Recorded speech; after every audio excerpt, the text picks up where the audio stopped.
Buenas noches con todos. Nuevamente, el programa académico de Residencia en Cirugía General y Servicio de Cirugía Hospital Vitarte le da la bienvenida a todos nuestros participantes en esta primera jornada de trauma organizado justamente por el Hospital Vitarte. Y el primer tema a desarrollar en esta jornada va a ser el manejo inicial del paciente politraumatizado. Vamos a tener muchas de estas sesiones con respecto al manejo de cirugía en trauma. La siguiente sesión es manejo de shock en trauma grave y así sucesivamente, que obviamente a través de nuestras redes vamos a compartir con todos ustedes. En esta oportunidad nuestra disertante va a ser la doctora Maribel Torres, ella es jefe residente de cirugía general, R3, y como panelistas vamos a tener el gran honor, primeramente, y menciono al doctor Juan Jaime Herrera. Él es cirujano general laparoscopista, instructor ATLS, trabaja en el Hospital Nacional de la Policía, un gran amigo también. Y tenemos también el otro gran honor de presentar a nuestro panelista, el doctor Pablo Tolino. Él es cirujano de trauma, trabaja en la unidad de trauma y urgencias, Hospital Sotero de Río, Santiago de Chile. Bien, podemos entonces, sin mayor y más preámbulo, poder iniciar nuestra primera exposición. Doctora Maribel, le cedo la palabra.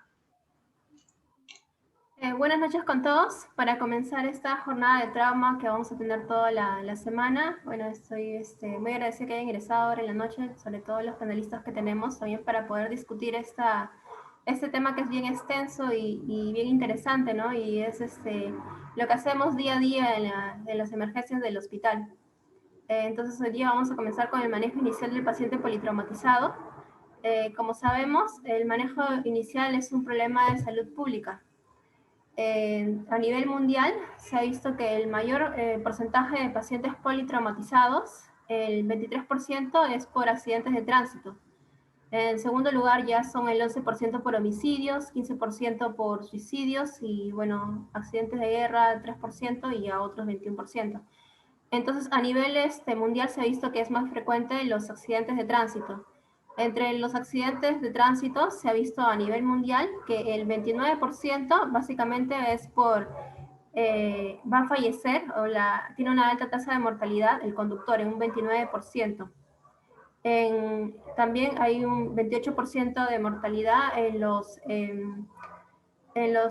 motorizados. En los ciclistas básicamente es un 3%, en los peatones es un 23% y otras causas ya es el 17%. A nivel de continente de América es un porcentaje parecido. Se ha visto que mayor causa de fallecimiento, que son los peatones, el 40%, se ha visto que es en África. Y en Asia, más frecuentes son los accidentes motorizados, ¿no? Accidentes de dos llantas, que es la causa de fallecimiento.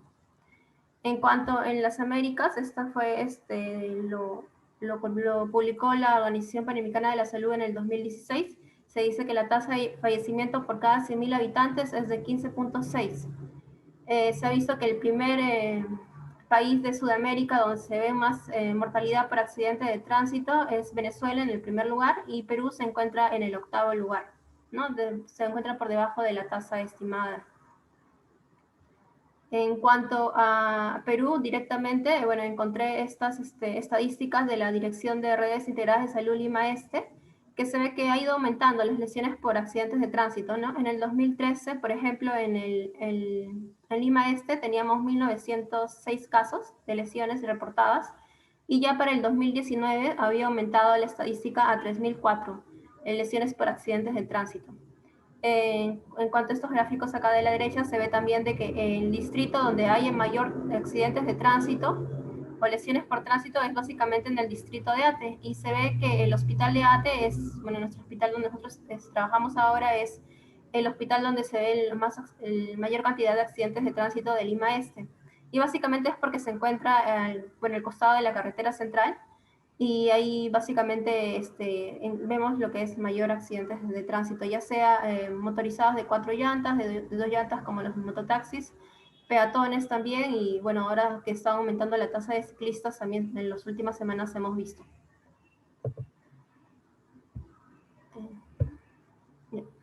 En cuanto a nivel mundial, se ve que anteriormente se veía de que la causa de mortalidad era básicamente por choferes que manejaban en estado de ebriedad. Pero ya con toda la precaución que ha habido todos estos años y también las normas, se ha visto de que ya está disminuyendo lo que es los accidentes por personas que manejaban ebrios y ahora están aumentando mayormente son los accidentes de tránsito básicamente por las personas que manejan texteando en su celular, ¿no? Entonces, por eso se han realizado diferentes campañas para prevenir lo que es los accidentes de tránsito. Y, por ejemplo, acá hay un video de una persona, unos jóvenes, mayormente los accidentes de tránsito ocurren en los jóvenes, en el cual por estar texteando en el celular, bueno, ocasiona un accidente de tránsito y en un minuto pueden ocasionar grandes lesiones para ellos, bien para los ciclistas o para otros carros que también están, bueno, que sufren el impacto. En cuanto a la distribución primordial de las muertes, se ha visto que las muertes inmediatas se dan un 50%, o sea que en el momento del accidente aproximadamente el 50% de personas afectadas fallecen. Y esto básicamente es porque ya tienen lesiones graves, ¿no? Se podría decir de que tienen algún compromiso del corazón, de grandes vasos, o lesiones a nivel de la médula o cráneo encefálico. Entonces, estas personas ya mueren inmediatamente durante el accidente. Ya el 30% de personas tiene una muerte temprana, o sea, de que estas muertes tempranas se pueden prevenir si es que se actúa oportunamente. Y ya el 20% tiene muertes tardías por disfunción multiorgánica ya después de una semana de haber ocurrido el fallecimiento, ¿no? Entonces en el video básicamente podemos observar que, bueno, este sujeto está viendo lo que ocurrió y lo primero que se debe hacer es reportar, ¿no? Reportar el incidente para que ya vengan las unidades de los bomberos, el SAMU u otras unidades para poder hacer la atención primaria que se dice, o la atención temprana. En cuanto a la atención temprana, es la atención prehospitalaria. Acá básicamente lo que se va a dar énfasis es en el ABC, mantenimiento de la vía aérea, ventilación, mantenimiento de la vía aérea y también estabilizar o prever lesiones cervicales, también la ventilación, la circulación, estabilizar al paciente y poderlo trasladar en la ambulancia para llegar a la atención hospitalaria ya. Se dice que durante el traslado de estos pacientes, lo ideal es que esas personas que trabajan en las ambulancias son personas ya capacitadas, que han entrenado y deben comunicarlo, ¿no? Comunicarlo a las unidades donde van a llevar a los heridos para que estas unidades estén preparadas, ¿no? Con todo el implementario ya colocado, con las personas ya preparadas y organizadas para poder recibir estos pacientes. Y lo ideal es disminuir el tiempo y poder aumentar la sobrevida en el rescate, ya que se dice que los 60 minutos pueden salvar una vida, ¿no? Lo ideal es poder hacer una buena reanimación temprana de estos pacientes para poder aumentar la sobrevida al final. Bueno, es básicamente un video donde se veía cómo hacen la atención prehospitalaria de un accidente ya en el lugar del suceso. Lo ideal es poder atender al paciente rápido, haciendo énfasis en lo que ya refería, que es el ABCD, y ya con esto estabilizar al paciente, inmovilizarlo y ya subirlo a la ambulancia y poder coordinar con las unidades donde va a llegar el enfermo. En cuanto a las organizaciones del equipo de trauma dentro del hospital, ya debe estar organizado.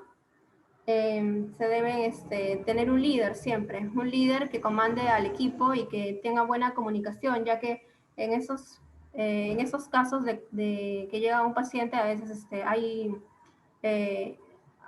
bueno, hay que llamar al laboratorista, hay que llamar al radiólogo, todo el equipo multidisciplinario tiene que enfocarse en el paciente para poderle dar un buen tratamiento y poder hacer el ABCD simultáneamente, ¿no? O sea, no hacerlo horizontalmente. Lo ideal es no hacerlo vertical, sino poderse enfocar y hacer simultáneo para poder disminuir los tiempos y con eso aumentar la sobrevida. Dice que el equipo de trauma primario básicamente va a estar dado por los médicos, las enfermeras y el personal de apoyo, es el que recibe el paciente.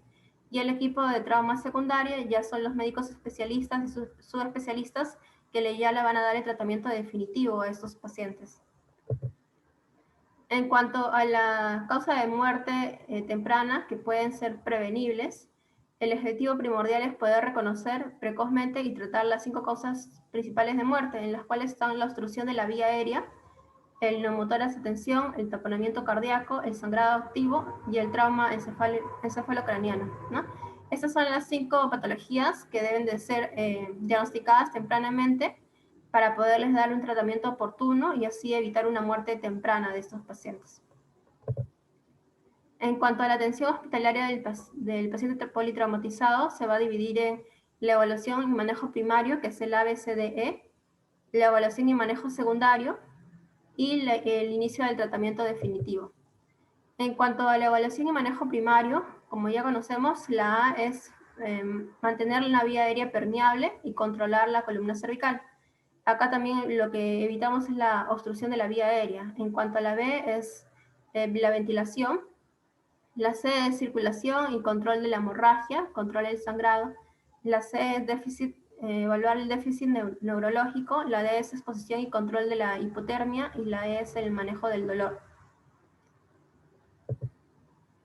Es importante en estos pacientes conocer el mecanismo de lesión y patrones de sospecha de lesión, ya que pueden haber traumas ocultos o sangrados ocultos. ¿Y cómo vamos a prevenir esto sabiendo cómo fue el mecanismo de lesión? Por ejemplo, si tenemos a un paciente que estaba en un accidente vehicular y tuvo un impacto frontal contra otro vehículo, entonces tenemos que descartar que este paciente tenga un tórax inestable, ya que probablemente se ha golpeado el pecho con el timón y esto podría haber causado un tórax inestable o una contusión del miocardio, un neumotórax, una disrupción aórtica traumática.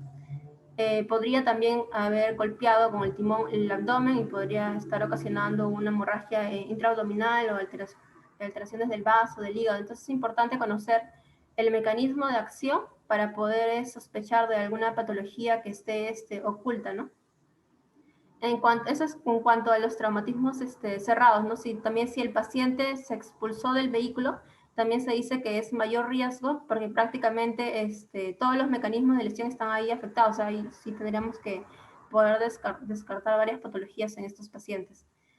En cuanto a los pacientes por herida de arma blanca, también si es en el tórax, hay que descartar hemotórax, neumotórax.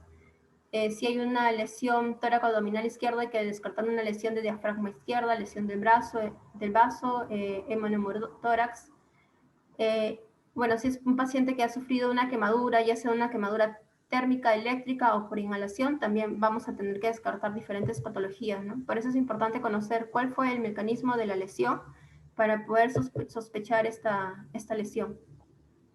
En cuanto al A es el manejo de la vía aérea, ¿no? Siempre al paciente hay que preguntarle cómo se llama y si está bien, ¿no? Si el paciente responde es porque no tiene compromiso de la vía aérea, ¿no? La vía aérea está permeable, de repente no hay un déficit tampoco neurológico, la ventilación está adecuada, entonces, pero si el paciente no responde a estas preguntas básicas de cómo se llama o está bien, entonces hay que sospechar que hay una alteración de la vía aérea y sobre todo si es que vemos que el paciente está roncando, tiene un estridor, tiene dificultad respiratoria, no responde, entonces hay que sospechar que tiene una alteración de la vía aérea. Lo primero que hay que hacer es siempre revisar la cavidad oral.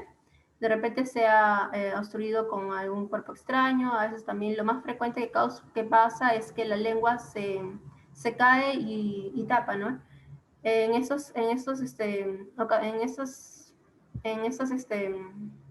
la causa de que la lengua se cae, se podría hacer una elevación del mentón o traccionar el maxilar. En estas cosas para poder permeabilizar la vía aérea y también se debería colocar una cánula orofaringia para poder tener una vía aérea permeable. También si es que hay secreciones, ya sea de sangre, de vómitos, se deberían aspirar. Todo paciente politraumatizado hay que considerarlo como si fuera una vía aérea difícil. En cuanto al manejo de la vía aérea, hay que ver si es que el paciente necesita una vía aérea definitiva. Entonces, para eso debemos tener el equipo preparado, ya sea con el aspirador, la máscara de reservorio, el laringoscopio que esté funcionando, que tenga las pilas, una guía de intubación, orotraqueal, la máscara laringea, los tubos laríngeos, o sea, todo preparados, y siempre proteger la columna cervical en estos pacientes. Siempre antes de poder obtener una vía aérea definitiva hay que preoxigenar al paciente con oxígeno, la la máscara de reservorio, la cánula orofaringea, tener la cánula nasofaringea si es que fuera necesario, y siempre oxigenar al paciente. Si es posible oxigenar al paciente, se debe ya ir a la segunda etapa, en la cual es evaluar la anatomía y ver si es que es una vía aérea difícil o no. Si no es posible oxigenar al paciente, entonces ahí sí se tendría que ya hacer colocar la vía aérea definitiva. Si es que es una vía aérea difícil, también se debería llamar a alguien más que nos apoyara para poder intubarnos. Tenemos hasta 3 opciones para poder intubar al paciente. Se podría también intentar intubarlo con medicaciones o una secuencia rápida de intubación que se dice que es ayudada de medicamentos. Y si es fallido poderlo intubar al paciente, se podrían considerar, poderlo hacer una intubación definitiva, se podría considerar colocar otros dispositivos, ya sea un tubo laringio, una máscara laringea, o otros dispositivos extraglóticos o supraglóticos, ¿no? Se dice que es una vía aérea definitiva cuando el tubo está ubicado en la tráquea con el balón inflado por debajo de las cuerdas vocales, conectado a un sistema de ventilación con oxígeno y asegurado en su lugar para evitar ser desplazado, ¿no? Esta es la definición de una área definitiva y esto es lo que se busca con los pacientes para poderle proporcionar oxígeno al 100%. Una vez que el paciente se encuentre en paro respiratorio, ya sea por situación clínica o inducido por los fármacos de la secuencia, retiraremos la mascarilla bolsa reservorio, dejando las puntas nasales, y procederemos a la laringoscopía. Con la alineación de los 3 ejes, en el caso que no sea un paciente con sospecha de lesión traumática cervical, realizaremos la introducción de la hoja de laringoscopio por la comisura labial derecha, desplazando la lengua y desplazándonos hacia su base, donde vamos a ver la epiglotis.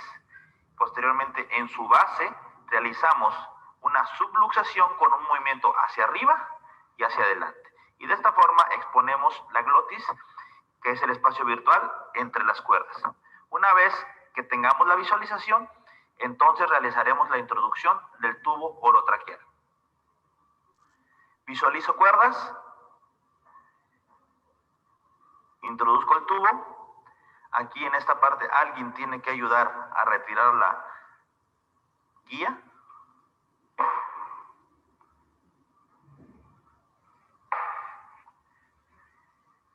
Inflamos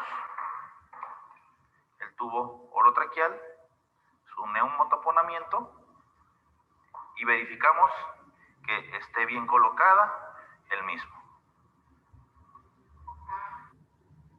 Bueno, eso es básicamente un video para saber cómo se hace una intubación orotraqueal y cuándo es una vía aérea definitiva, ¿no? Que es el tubo orotraqueal ubicado en la tráquea con un balón inflado por debajo de las cuerdas vocales, conectado a un sistema de ventilación con oxígeno y debe estar asegurado para evitar que se desplace. Bueno, en este caso, si es un paciente politraumatizado, lo ideal era que alguien proteja la columna cervical, ¿no? Alguien que evite que este paciente rote o flexione o hiperextienda la columna cervical durante la intubación. Bueno, es importante, ¿no? Poder proteger la columna cervical, y se debe colocar el collarín semirrígido y se debe mantener hasta que se excluya una fractura o lesión de los ligamentos de la columna cervical, ¿no? Posterior a las radiografías que se le piden de lateral del cuello, ya si es que se ve que no hay ninguna lesión en este nivel, entonces ya se podría retirar el collarín. Mientras tanto, hay que proteger esta zona. En cuanto a la ventilación, es importante mantener la oxigenación y la perfusión tisular. Es importante poder conocer la integridad de la caja torácica, ¿no? Que va a estar constituida básicamente por la anatomía de la pared torácica, la pleura, el parénquima pulmonar y el árbol tráqueo-bronquial. Cuando alguna de esas estructuras está alterada, entonces ahí es donde ocurre no hay una buena ventilación, por lo tanto no hay buena oxigenación y perfusión tisular. Para estos pacientes siempre hay que administrar oxígeno suplementario y llegar a una saturación más del 95%. Si es con máscara de reservorio, darle el máximo al 10 a 15 litros.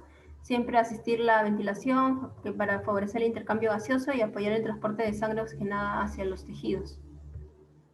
En cuanto a las patologías más frecuentes que encontramos en la ventilación, que pueden alterar la ventilación, está el neumotórax a tensión, el neumotórax abierto, el neumotórax masivo y tórax inestable, ¿no? Estas patologías se pueden bien diagnosticar clínicamente, ¿no? No necesitamos una radiografía, una ecografía que nos ayude, ya que es importante poderlo diagnosticar tempranamente para poderle dar un tratamiento oportuno y evitar una causa de mortalidad.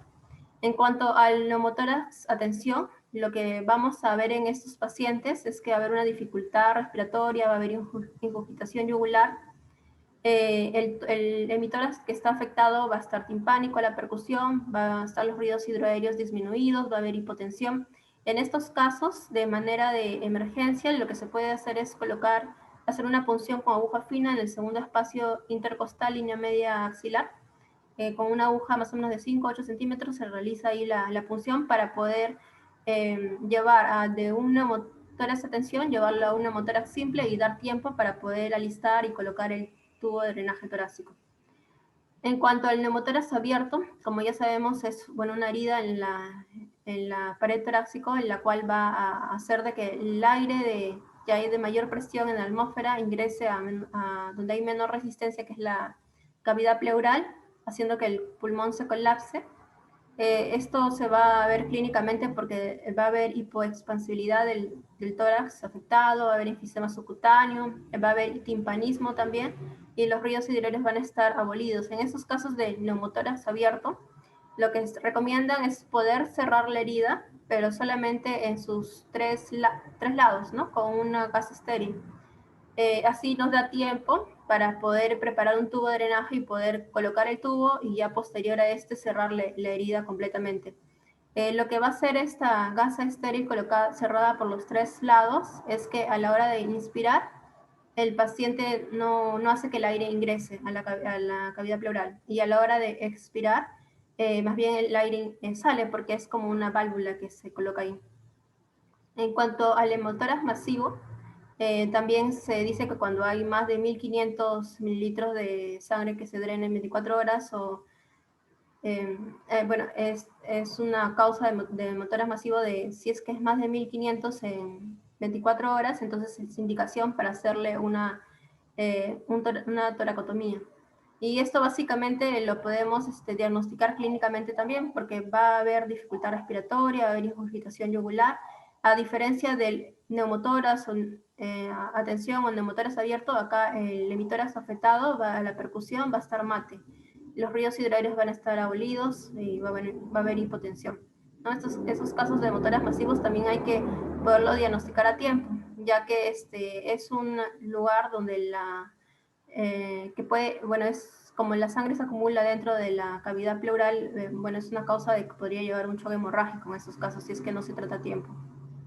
En cuanto al tórax inestable, también va a ser porque va a haber una alteración o discontinuidad de la pared ósea, y es porque hay una fractura, ya sea de más de dos arcos costales o dos fragmentos, en las cuales el paciente los signos y síntomas que va a haber dolor, dificultad respiratoria, va a haber movimientos paradojales del tórax, y se caracteriza por las fracturas y también hipoxia. Entonces, el paciente básicamente va a causar con dolor e hipoxia, porque como no va a ampliar bien la caja torácica, entonces va a hipoventilar, le va a causar hipoxia, y entonces a estos pacientes hay que poderles dar una buena analgésica, y en algunos casos pueden llegar hasta ventilación mecánica para poder compensar bien la expansión de la caja torácica. En cuanto al C, es la circulación y control de la hemorragia.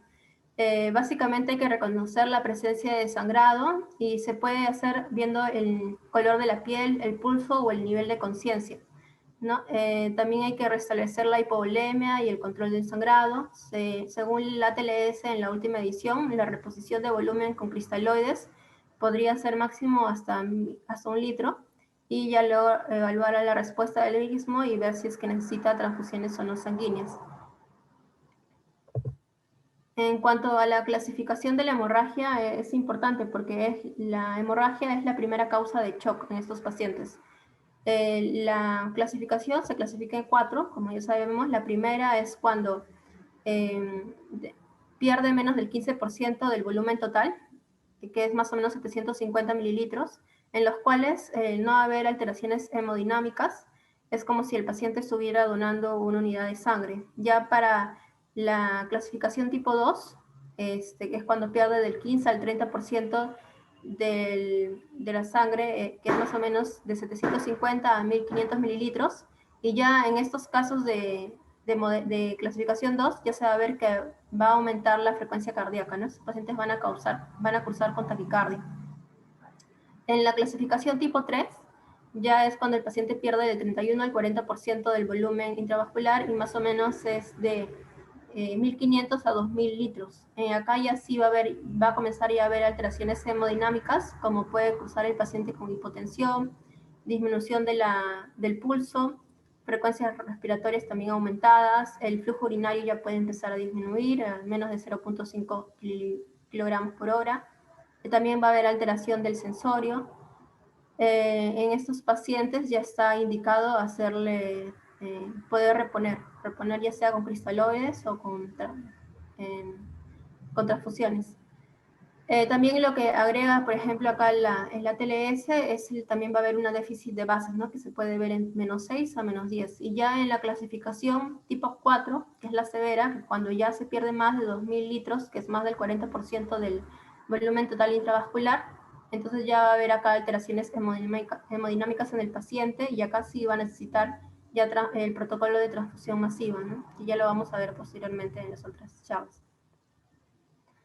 En cuanto a, es importante poder evaluar inicialmente y controlar el shock, ¿no? El shock se puede dar, ya sabemos, por diferentes causas. La causa más frecuente en estos pacientes politraumatizados es las hemorragias, ya sea una hemorragia externa evidente, un punto de sangrado por extremidades, el cuero cabelludo que sangra también abundantemente, en la cual está indicado la presión directa, o si es extremidades, colocarle férulas, o suturar las heridas, ¿no? En causa de si es hemorragias intraabdominales, hay que ver si es una hemorragia por trauma abdominal abierto, cerrado, si es en la cavidad peritoneal, si es retroperitoneal. Y estos pacientes si cursan con cursan con alteraciones hemodinámicas, bueno, están con shock, de repente ya son candidatos para hacer una laparotomía exploratoria.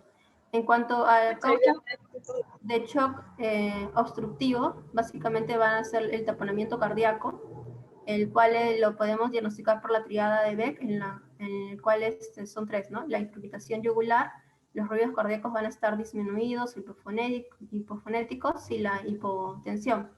En estos casos de taponamiento cardíaco está indicado la pericardiocentesis, si es que se puede, si es que se cuenta con una unidad o un especialista en cardiovascular, hacerle la toracotomía de reanimación.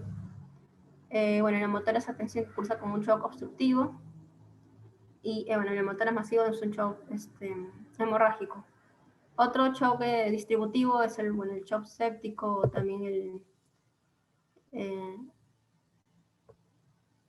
cuando se lesiona también la columna cervical. En cuanto al diagnóstico, para poder diagnosticar lo que es en las hemorragias, es importante podernos ayudar, ya sea del ECOFAS o la punción de líquido peritoneal. Pero lo más usado es el ECOFAS, en las cuales vamos a tener 4 zonas para poder examinar si es que hay líquido ya sea en la cavidad abdominal o en el pericardio, ¿no? El pericardio se puede examinar ya sea por la vía subsifoidea o parasternal con un transductor convexo, el cual se va a ver si es que hay líquido o no. Igual en la fosa hepatorrenal, en el espacio de Morrison, también se podría ver, se pone el transductor en la línea media axilar entre el 10º y 11º espacio intercostal. Ahí se podría evidenciar si es que hay líquido o no. La fosa espleno-renal, igual en la línea media axilar entre el 8º y 9º espacio intercostal, también se podría evidenciar si es que hay líquido o no. Y bueno, también se podría ver si es que hay el fondo de saco de Douglas con la imagen suprapúbica, o el fondo de saco retrovesical en hombres, pero siempre hay que tratar de hacer ese procedimiento de COPAS siempre antes de colocarle la sonda urinaria a los pacientes, ya que es mejor con la vejiga llena que con la vejiga vacía para poder ver bien si es que hay líquido o no. Bueno, en cuanto al protocolo de transfusión masiva, es importante, se dice que es cuando se coloca más de 10 paquetes en 24 horas o 4 unidades en 1 hora. Es importante el reemplazo equilibrado y calificado de sangre y productos sanguíneos, ya que es la clave del éxito. No hay un consenso para decir cuánto se debería colocar, pero lo más recomendado, lo más usado es un paquete de glóbulos rojos, un paquete de plasma y un paquete de plaquetas. Esto se ha visto que aumenta la supervivencia y disminuye la hipotermia, los efectos de la coagulación y también la acidosis. En cuanto al D, es la valoración neurológica. Hay que ver la escala de Glasgow, que es para ver el estado de conciencia no del paciente, en lo cual son tres puntos que vamos a tocar: la función motora, verbal y ocular. Cada uno en total nos va a dar 15 puntos. Si es menos de 8 puntos, ahí sí está indicada la intubación. Ahora traquean los pacientes. Bueno, y también ver las pupilas, cómo está el tamaño, la simetría, si hay reactividad o no, y buscar datos de focalización en estos pacientes. También es importante la exposición y control de la hipotermia en estos pacientes, ya que se ha visto de que a la hora que ingresan a la unidad de trauma shock, lo que se debe hacer es cortar la ropa, desvestir al paciente para poderlo examinar bien, desde cabeza a pies, y ver si es que tiene alguna otra lesión que está inadvertida o está oculta. Entonces, después ya de haber expuesto al paciente, se ve que puede perder calor por diferentes métodos, ya sea por conducción, por convección, radiación o evaporación. Entonces, esos pacientes tienden a la hipotermia.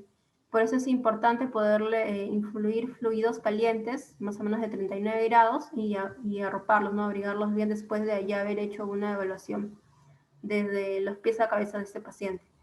En cuanto al manejo del dolor, también es importante darles analgesias multimodales, ya que se ha visto que disminuye los efectos adversos. Después de haber hecho ya la evaluación primaria y haber hecho la reanimación primaria, ya se podría pasar a una evaluación y manejo secundario de estos pacientes.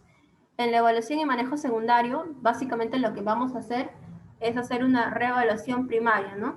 Ver si volver a examinar vía aérea, controlar si está bien o no el colocado del tubo que hemos puesto, examinar la columna cervical, la B, que es la ventilación, C, circulación, D, ver si hay déficit neurológico, ¿no? Lo cual tiene que ser examinado constantemente el paciente desde que, lo ideal es de que fue atendido en una atención prehospitalaria, se ve controlando si es que ese déficit neurológico fue en aumento o fue disminuyendo, ¿no? Para tener un control de esto. También volver a exponer al paciente y voy a hacer una buena revisión desde la cabeza a los pies si es que no se hizo en la primera fase.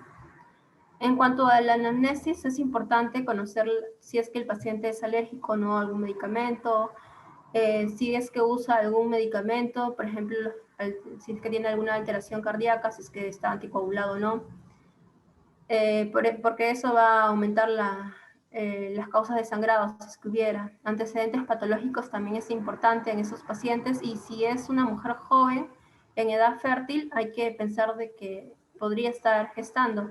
Por ello es importante, si es que ni bien ingresa el paciente, siempre hay que hacerle pruebas de laboratorio, y acá habría que pedirle un beta-HCG para descartar esta opción. Hay que saber su última ingesta del paciente para evitar de que se vaya a aspirar al momento de intubarlo, y también hay que conocer la naturaleza y las circunstancias del trauma para descartar alguna otra lesión oculta que de repente no le habíamos advertido en la primera revisión. El examen físico tiene que ser detallado por sistemas, desde la cabeza a los pies, como ya indiqué, ver si es que los genitales cómo están, si hay equimosis o no, de repente hay un sangrado uretral que se pasó desapercibido, hay que examinar bien al paciente. Luego ya están los procedimientos adicionales a la atención primaria, como es la colocación de una sonda nasogástrica para disminuir la distensión abdominal, y evitar también el aspirado en estos pacientes. También se le colocan las sondas urinarias las sondas Foley para poder medir el flujo urinario en estos pacientes, que lo ideal en adultos es tener más de 0.5 kilogramos por hora. Toma de muestra de laboratorio también adicionales. Bueno, en la primera, ni bien se hace la C, que es control de la circulación y control del sangrado, se debería pedir un grupo sanguíneo, factor, hemoglobina, también está indicado pedirle un NAGA en estos pacientes, y ya posterior a esto, en la evaluación secundaria, se le podrían complementar los exámenes que no se le pidieron en la primera, según las lesiones que presente el paciente. En estudios imagenológicos también es importante poder, a todo paciente politraumatizado, indicarle una radiografía de cuello lateral, anteroposterior, y de tórax, igual que la de pelvis, ¿no? Esas 3 radiografías no deberían faltar en ningún paciente politraumatizado. Ya después, si es que evidenciamos que tiene alguna otra lesión, sea de fémur, de pie, de rodilla, de mano, se le podría agregar, ¿no? O también de cabeza. Pero las radiografías básicas que debería tener todo paciente es la radiografía de columna cervical, la de tórax y la de pelvis. En cuanto a la profilaxis antitetánica y antibiótica, en todo paciente que presenta una herida cortante, se debe considerar que esta herida es una herida contaminada, y por lo cual se le debería comenzar a darle antibióticos y, bueno, si su vacuna antitetánica si es que necesitara. Bueno, estas son las radiografías básicas que todo paciente politraumatizado debería tener, que es la radiografía lateral de cuello, la de tórax y la de pelvis. Y ya con esto, ver si es que necesita o no alguna tomografía, un examen auxiliar, que dependiendo de las lesiones que presentara el paciente. En cuanto a las conclusiones, la valoración del paciente politrauma debe caracterizarse por su eficacia y un enfoque práctico. Como sabemos, cada minuto cuenta y debe seguir una guía sistematizada y organizada para aumentar la supervivencia en estos pacientes. La sobrevida del paciente depende en gran medida de la atención médica inicial, ¿no? Los 60 minutos de oro.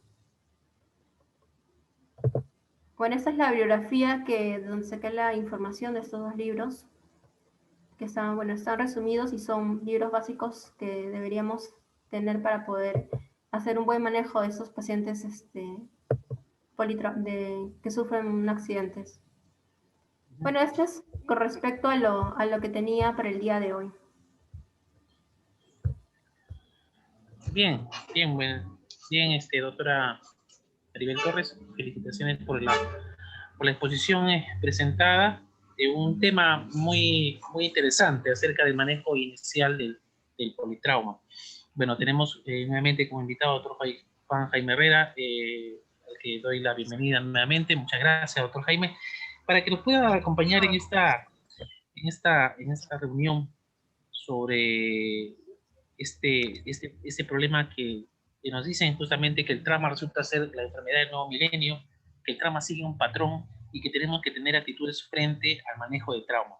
Muchas de esas actitudes de la persona que atiende este problema, del personal de salud, del cirujano probablemente, tiene que tener un control emocional, agilidad de razonar, seguridad en las decisiones, y la atención debe ser sistemática y en forma ordenada.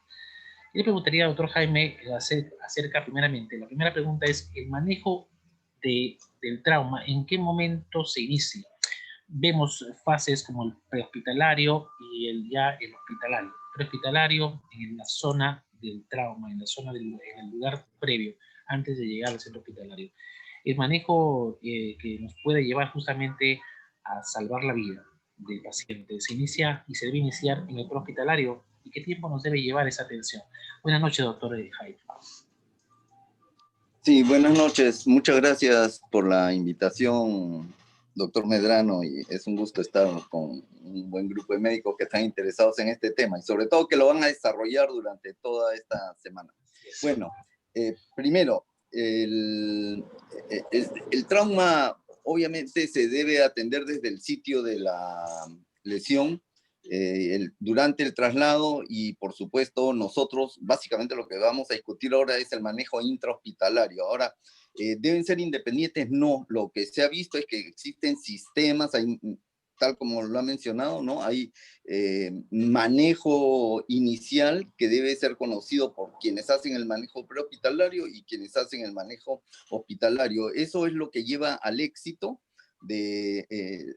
médico. El éxito médico es no solamente disminuir la mortalidad, sino también disminuir la morbilidad. Y en esto, en algún momento mencionaron que hay pacientes que mueren en el lugar del accidente. Esas son muertes que nosotros como médicos tratantes de trauma en un hospital no las podemos evitar. Son muertes, como mencionaron, pues por una vía aérea bloqueada, por un aplastamiento total del macizo facial, transección de los bronquios principales, ruptura aórtica brutal, etc. Esas no las podemos, como médicos, no las podemos evitar. Eso, la única manera de mejorar eso es educación. Ahora, esa es una tarea fantástica en este país donde todos sabemos cómo se maneja en las calles, etc. Bueno, pero lo que sí se ha mejorado en las últimas décadas es el manejo inicial prehospitalario. Sobre todo esto fue iniciado por los bomberos, quienes comenzaron a instruirse ellos mismos, no a partir de los médicos de los hospitales, sino empezaron a manejar trauma, empezaron a manejar collarines, transportes seguros en tablas rígidas, etcétera, y cuando los médicos todavía no habían entrado en esto, yo estoy hablando de hace más de 30 años, no voy a contar toda la historia, que es muy interesante, pero bueno, el hecho es que los médicos ahora pues están obviamente a la par, y entonces tenemos que seguir un sistema que sea seguro. Probablemente si me han invitado acá es porque de alguna manera puedo representar el ATLS, como hay alguien más por ahí, creo que está en el auditorio, ¿no? Es un gusto ver un auditorio tan amplio, que hay gente fuera de Lima también, muy interesante. La idea es tener un sistema que nos garantice una buena atención al paciente. Entonces, había mencionado que el primer grupo, donde fallece, en el lugar del accidente. Nosotros no podemos hacer mucho por eso, pero sí podemos hacer mucho por el segundo pico de fallecimientos y el tercer pico. ¿Y estos a qué se deben? Pues a problemas que deben ser identificados y tratados rápidamente en un hospital. Y ahí vienen todo lo que nos ha hablado la doctora Maribel, problemas que debemos identificar, de problemas de vía aérea, ventilación, circulación, lesiones que deben de ser diagnosticadas y tratadas. Entonces, eso es lo que necesitamos hacer. El tercer pico de muertes son las que se producen semanas después. O sea, tenemos unas en el sitio, unas que se producen minutos o pocas horas después, y los que mueren días o semanas después mueren por sepsis, complicaciones posteriores a las lesiones o a las deficiencias de nuestro manejo. Porque si nosotros retardamos un diagnóstico, estamos condenando al paciente a una posibilidad más de complicaciones. Y lo remarco porque de eso también somos muy responsables. Entonces, ¿a qué viene esto? El ATLS es un método de tratamiento que nos provee un sistema seguro para el paciente. Es un método que provee a cualquier médico a tratarlo por sí solo, aunque la mayor parte de sitios, y tal es su caso, ¿no? Se trata en equipo, y que nos da seguridad en cuanto a que podemos mejorar el pronóstico del paciente. Y entonces eso es de lo que se ha estado hablando ahora. Cuando hablamos de reanimación, de revisión primaria, estamos hablando de revisión primaria y reanimación. ¿Y qué significa esto? Pues este es un cambio sobre lo que hemos aprendido como médicos, cómo tratamos enfermedades. Pues vemos al paciente, le hacemos una anamnesis extensa, hacemos unos diagnósticos presuntivos, hacemos un plan de trabajo y lo vamos cumpliendo, vamos agotando las posibilidades para descartar nuestra propuesta diagnóstica en orden y después todo el diagnóstico diferencial. Bueno, eso no funciona en trauma inicialmente. ¿Por qué? Porque el paciente tiene su vida en peligro. Y lo que ATLS hace es trata por problemas inicialmente. O sea, cuando hablamos de revisión primaria, no estamos hablando de la manera común como tratamos las otras enfermedades. Tenemos que tener otro enfoque. Lo que hacemos es identificamos problemas, y no debemos de fallar en esto, y los manejamos inmediatamente. Todo es simultáneo. Así que el manejo inicial es la revisión con reanimación. Y entonces, por orden de prioridades, porque son las lesiones que más rápido nos llevan a la muerte, vienen las de vía aérea, las de ventilación, las de circulación, las neurológicas y las que nos exponen a otros problemas como son los de exposición, hipotermia, etc. Muy bien, entonces eso es sobre lo que tenemos que discutir, ¿no?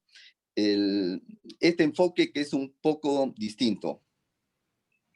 Sí, sí, doctor. Justamente recapitulando el comentario que nos hace Jaime con respecto a que sí, la atención suele ser sistemática y sobre todo, si bien conocemos en ATLS los pasos de la revisión primaria y sobre todo resucitación A, B, C, D, esto no se da de una manera uno detrás del otro, sino que tiene que ser de una manera horizontal y que no solamente es uno el que me debe manejar el equipo, sino es un líder y es un equipo completo. Y eso va a darse incluso en el mismo tiempo, en forma horizontal, y sobre todo es capturar el menor tiempo posible para poder localizar el mayor número de problemas, ¿no?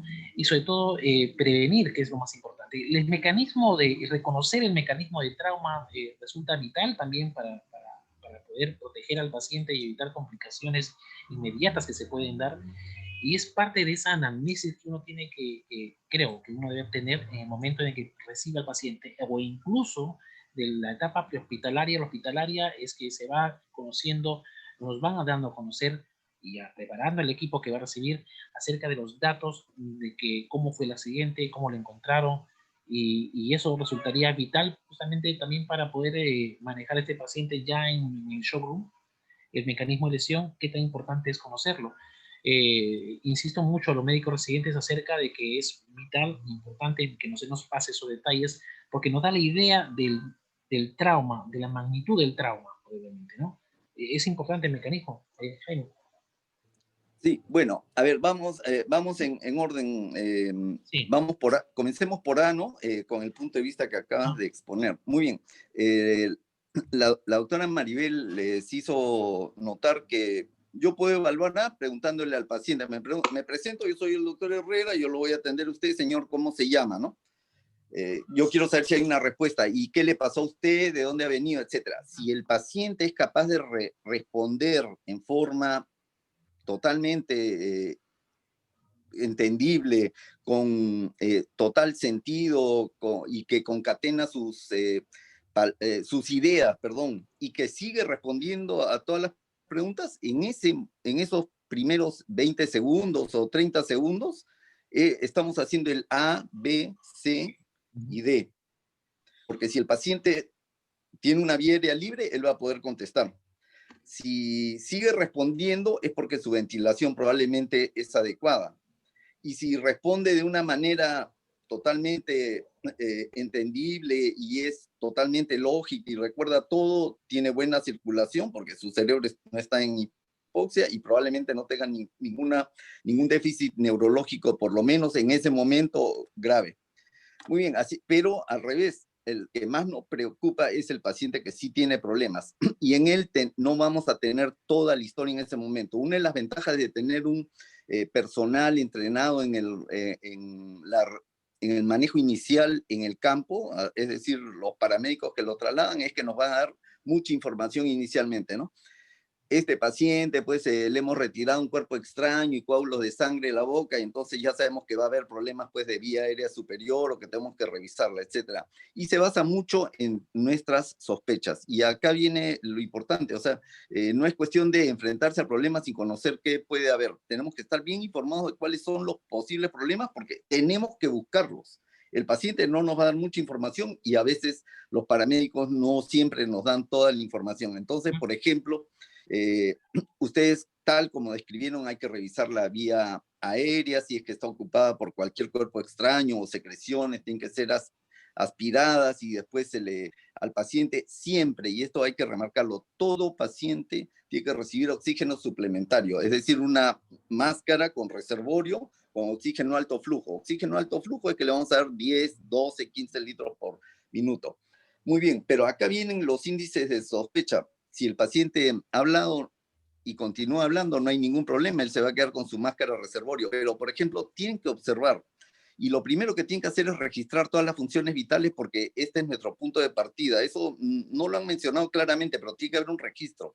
Tenemos que saber de entrada cuánto es su pulso, su frecuencia cardíaca, su presión arterial, su frecuencia respiratoria, la oximetría de inicio, etcétera. Porque en base a esto vamos a ver si en el curso de nuestra evaluación se desarrollan otros problemas o si es que nuestros manejos dan un resultado favorable. Por ejemplo, si yo veo un paciente que tiene amplias quemaduras en la cara y que lo han traído de un incendio y reviso la vía aérea está libre, yo lo que tengo que ver es, probablemente en ese momento está libre, pero si él ha estado sujeto a inhalación de gases tóxicos, altas temperaturas, tengo que prever que esa vía aérea puede desarrollar edema y va a necesitar una intubación por precaución en unos minutos e inmediatamente. Y entonces ahí tengo que tomar varias decisiones. Tengo que tomar la decisión, uno, si lo voy a intubar o no, que lo más probable es que sí. Y segundo, ¿quién va a intubar? Porque esa intubación no va a ser fácil. Esa intubación puede ser que sea más difícil que otras, ¿no? Bueno, y así se va tomando una decisión de acuerdo a cada caso, ¿no? Importante, ¿quiénes en A? Nos quedamos en A. ¿Qué decisiones hay que tomar? Si el paciente está totalmente consciente y habla, tiene su vía aérea permeable, nos quedamos con la máscara de oxígeno suplementario. ¿Quiénes van a intubación? Definitivamente, como han mencionado, los pacientes que están inconscientes, porque la lengua se les va a ir para atrás, no van a poder controlar, van a tener una mala oxigenación. ¿Quiénes más? Los pacientes que yo identifico en ese momento que tienen, por ejemplo, fracturas en el macizo facial, que tienen sangrado continuo en la cavidad oral, ¿no? Y también pacientes que tienen lesiones en el cuello, que potencialmente pueden desarrollar hematomas y eso va a bloquear la vía aérea. Entonces, ahí hay algunos de los ejemplos de los pacientes que van a necesitar intubación, ¿no? Muchos de los pacientes que se van a intubar, pues, no están conscientes, tienen un Glasgow menor de 8, en ellos probablemente no necesiten tomar ninguna medida terapéutica para poder realizar la intubación, van a ser unos pocos en los que necesiten pues usar algún tipo de anestésico de breve acción y también un relajante muscular de breve acción. Así que ¿qué significa esto? También que todos deben de estar entrenados en intubar pacientes. Ciertamente van a haber algunas intubaciones más difíciles y uno debe en ese caso, y hablo por usted porque están en un hospital, ¿no? Llamar a quien tenga más experiencia en esos casos, pues que ustedes identifiquen que hay mayor dificultad. Otra cosa a notar, y sí lo remarcó muy bien la doctora Maribel, cuando muestran el video, ese no es un video, pues es un video de intubación, pero no de intubación en trauma, ¿no? Siempre, como remarcó ella, tiene que haber control de la columna cervical. ¿Qué es eso? El modelo que tenían ahí pues no tenía un collarín cervical. Acuérdense que cuando ustedes reciban un paciente que ha sido tratado por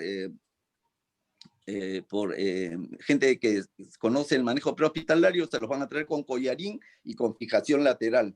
Así que para poder intubarlo van a tener que retirar la parte anterior del collarín y van a tener que intubar al paciente, así como examinar previamente la cavidad oral y previamente oxigenar, sin flexionar su cuello. Pero una vez que retiran el collarín, necesitan que una persona estabilice la cabeza y la alinee con la columna cervical. Ese es un principio que tienen que seguir, que está entre los que no causemos más daño, ¿no? Así que eso es algo que siempre hay que tener en cuenta. Después creo que se han mencionado la mayoría de maniobras para poder tener al paciente con una oxigenación adecuada, por lo menos en estos primeros momentos, ¿no?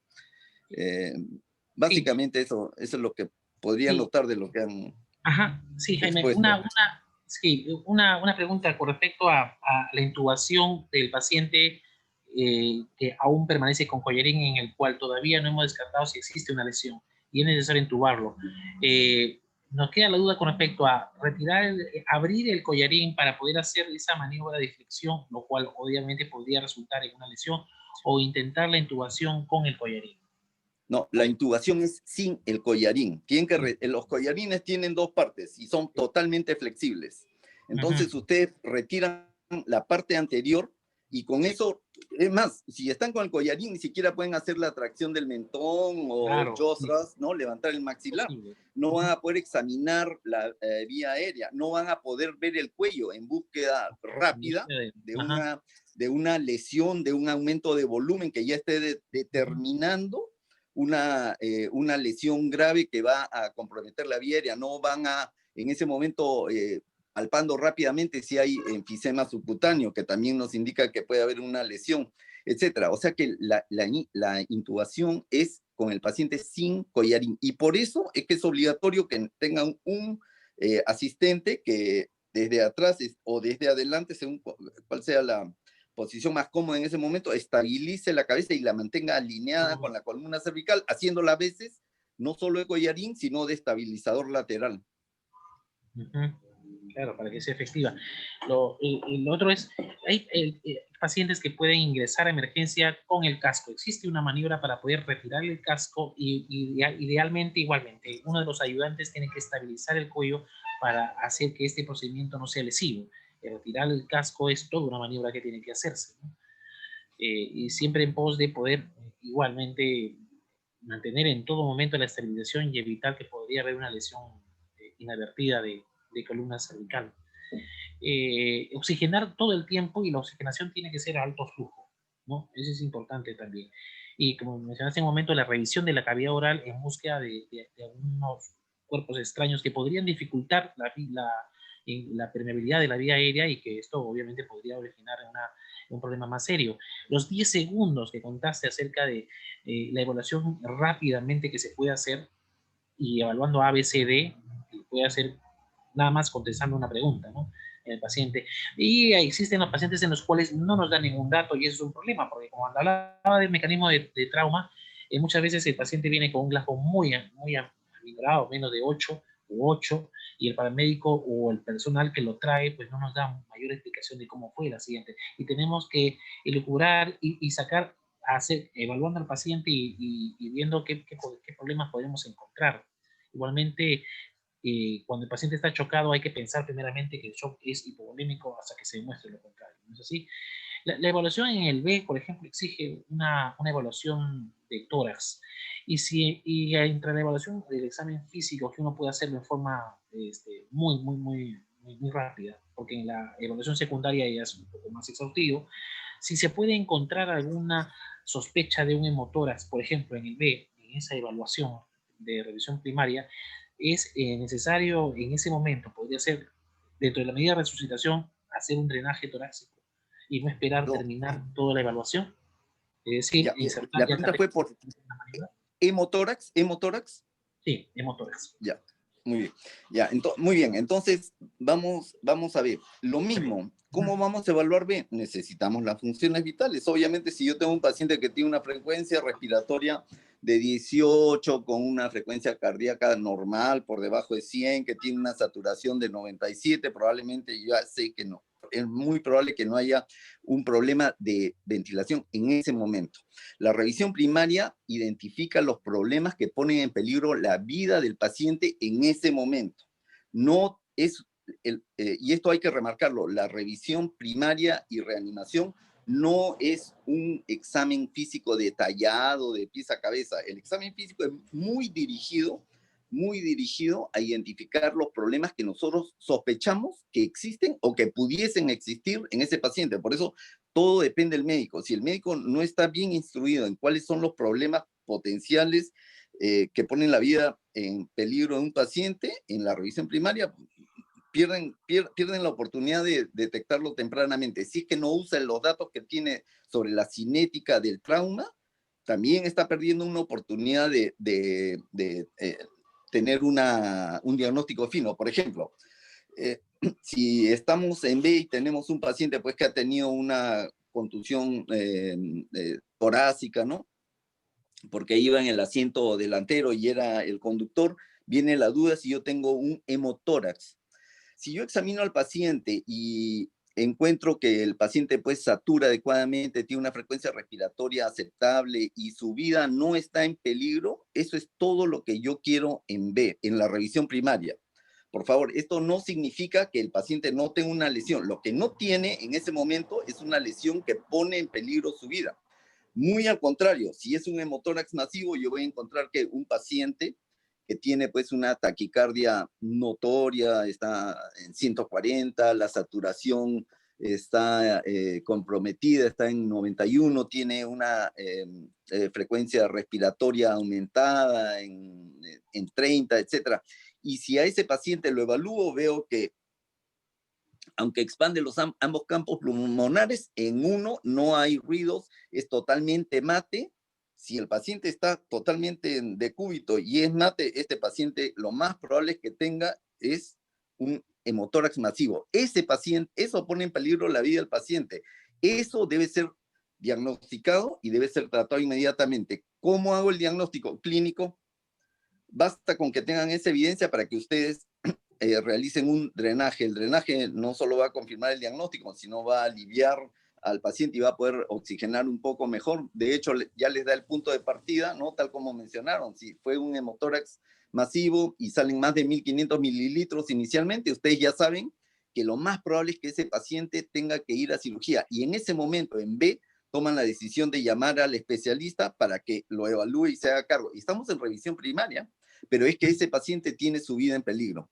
Y lo mismo va para un neumotórax a tensión. Identificado el neumotórax a tensión porque hay ingurgitación yugular, ahí está totalmente timpánico, un hemitórax y el paciente desatura, está hipotenso, lo tratamos como tal, hacemos la toracocentesis, que actualmente se recomienda que sea entre el cuarto y quinto espacio intercostal, por delante la línea axilar media, entre la axilar media y la anterior. Y la aguja que se usa, quiero aclarar, no es una aguja fina, es una aguja, pueden usar un catéter, así como un catéter de vena, que mida 5 centímetros, si tengo uno más largo, mejor, si tengo uno de 8 centímetros, mejor. ¿Y qué calibre? 14G, 16G. ¿Cuál es el problema de la toracocentesis? El problema es que se recomendaba antes en el segundo espacio intercostal, a la altura de la línea medio clavicular, y todavía se recomienda ahí para niños, pero muchas veces por el espesor del tejido celular subcutáneo y los músculos no llega bien el catéter, así que hay que usar mejor el acceso lateral, que da un poco más de proximidad a la cavidad pleural. Hay que verificar que sale el aire, pues hacerlo con una jeringa, con unos centímetros de cloruro de sodio y sale el aire y después se deja libre. Ese es solo un primer paso para equiparar la presión del neumotórax a tensión y ciertamente lo que hace es lo mismo, identifica el problema que ponía en peligro la vida del paciente y lo vuelve a un neumotórax simple que no pones, es un problema que hay que tratar, pero ya su vida no está en peligro. Así que, ¿qué tratamos? Los problemas que sospechamos o que comprobamos que ponen en peligro la vida del paciente. Si yo tengo una clara sospecha que puede haber un neumotórax, tal vez lo vaya a comprobar con una radiografía de tórax y lo trataré en la revisión secundaria, si es que no pone en peligro la vida del paciente. O sea que ahí todo depende del diagnóstico. Los diagnósticos son inicialmente clínicos. Perfecto. Gracias, doctor Jaime. El doctor Jaime, Sergio Segarra nos mandó un saludo y gracias por su participación en esta excelente reunión. Doctor Sergio Segarra.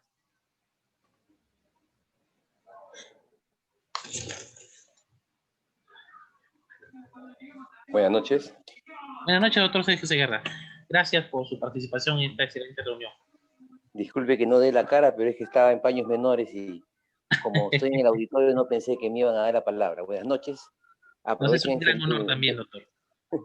Aprovechen en saludar a mi maestro, doctor Juan Jaime, y a todos los muchachos futuros valores que están presentes. Felicito también la organización porque veo que hay bastante gente joven y hay bastantes infiltrados de mi hospital que felicito que se hayan infiltrado para que sigan aprendiendo de trauma, ya que en el Almenara no se ve mucho trauma, pero tienen que estar atentos porque en cualquier momento puede llegar.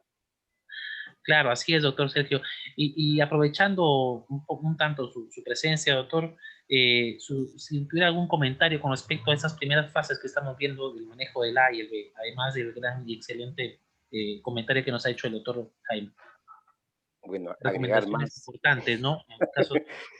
ya se ha dicho todo, pero bueno, lo que sí Tal vez podríamos dar algo que generalmente recalco cuando hablo con los residentes o cuando se habla de trauma, es que a veces el médico de provincia o de zonas de hospitales que generalmente refieren pacientes de trauma se desesperan y no completan la evaluación primaria y tratan de transferir al paciente ni bien detectado el problema. Y una de las sugerencias que hace el manejo inicial del trauma es que el paciente se le puede detectar un problema en B, por ejemplo, como dijo el doctor Juan Jaime Herrera, un neumotórax a tensión, y no porque está con el neumotórax a tensión voy a tratar de transferir a otro hospital. Hago la punción para convertir un neumotórax a tensión a un neumotórax simple, termino de estabilizar al paciente. Claro que en ese momento comienzo a hacer la coordinación y al final de la evaluación primaria, donde el paciente está estable y sin riesgo de muerte, puede ser transferido definitivamente, ¿no? Pero antes no. Comentar algo más, creo que algo interesante también que no hay que olvidarse es que cuando uno evalúa el A y resuelve el A, ya sea con algún dispositivo transitorio o permanente hacia la vía aérea, en el momento que pasa al B, no deje de darle una miradita al cuello, ¿no? Para poder hacer la semiología del B y detectar algún problema, ya que a veces el paciente estando con un dispositivo como el collarín cervical, el médico que resuelve el A intuba al paciente o qué sé yo, le pone un tubo de mayo y a la hora que continúa con su examen, de frente va a evaluar el tórax, semiológicamente hablando, para detectar algún problema en el B. Sin embargo, dejó de evaluar el A y ahí ha podido ver si es que hay ingurgitación yugular o desviación de la tráquea. Creo que casi todo se ha dicho y creo que eran las ideas que podría reforzar en estas dos partes que han comentado. Gracias, Sergio, doctor Sergio, por su excelente comentario. Doctor Jaime, con respecto al punto C, pasando a la parte de circulatoria, y es que lo que a veces nos resulta un poco mucho más preocupante también, aparte de todos los pasos que son interesantes y muy también, la redundancia, importantes, es que en el C estamos hablando de shock. Y uno de los del shock hipovolémico que también nos puede resultar fatal. Y en el C, pues, tenemos que tener en cuenta algunos pasos importantes. En principio tenemos que asegurar una vía, y nos recomienda simplemente la vía, una vía periférica de grueso calibre y corto. Y aparte, la última recomendación de la TLS nos decía con 1 litro de solución salina, que habían ciertas modificaciones en el último TLS, y que además, aparte de eso, tenemos que asegurar una muestra sanguínea, y ese era nuestro basal. Nos hablaste acerca de que las funciones vitales basales, que eso se tiene que tomar de inicio a la que el paciente ingresa al showroom, era fundamental, ¿no?